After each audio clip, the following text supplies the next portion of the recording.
बोभाटा झाल्यावर फुलुंब्री ग्रामपंचायतने उघडले डोळे. वर्षानुवर्षे साचत असलेले घाण साफ करण्याचा प्रयत्न. वाशिम जिल्ह्यातील मानवत तालुका अंतर्गत येत असलेल्या ग्राम फुलुंब्री येथील प्रकार.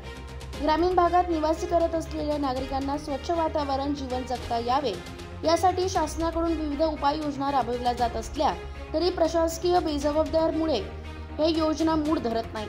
ज्यांचा जनजागृती अभावी स्थानिक नागरिकांना व बालगोपालांना त्रास सोसावा लागत असल्याचा प्रकार फुलुंब्री ग्रामपंचायतच्या हद्दीत घेत असलेल्या निवासी आश्रमशाळा परिसरात वर्षांपासून साचलेल्या दुर्गंधीयुक्त प्रकाराची दखल विविध वृत्तपत्रांनी घेतल्याने उशिरा जाग असल्याने प्रशासनाकडून स्वच्छता अभियान राबविण्यात आल्याचा प्रकार यावरून स्पष्ट होत आहे.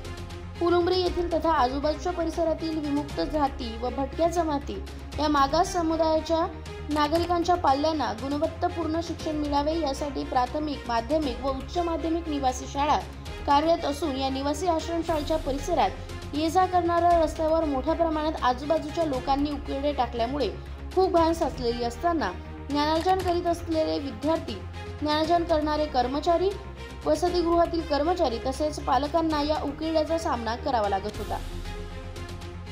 थेट वसतिगृहाच्या भिंतीलाच लागून असलेल्या उकिरड्याच्या घाणीमुळे शिक्षण घेत असलेल्या विद्यार्थ्यांच्या बालमनावर ह्या घाण दुर्गंधीचा विपरीत परिणाम होऊन आरोग्याच्या तक्रारी वाढल्याने हा प्रकार थांबविण्यासाठी ग्रामपंचायत अधिकारी यांच्याकडे तोंडी तक्रारी करण्यात आल्या होत्या. परंतु त्याकडे ग्रामपंचायतने लक्ष न दिल्याने सदर बाब तालुक्यातील जवळजवळ सर्वच वृत्तपत्रातून झळकल्याने ग्रामपंचायत प्रशासन झोपेतून जागे होऊन त्यांनी शाळा परिसरातील दुर्गंधी सध्या दूर केली आहे. तरी हे स्वच्छता अभियान देखाव्यापुरते न ठेवता भविष्यातही येथे घाण होणार नाही याची काळजी ग्रामपंचायतकडून घेण्यात येईल अशी पालक वर्गातून अपेक्षा केली जात आहे. महाशिवजन न्यूज जिल्हा प्रतिनिधी देवदास पारस्कर, कुपटा, वाशिम.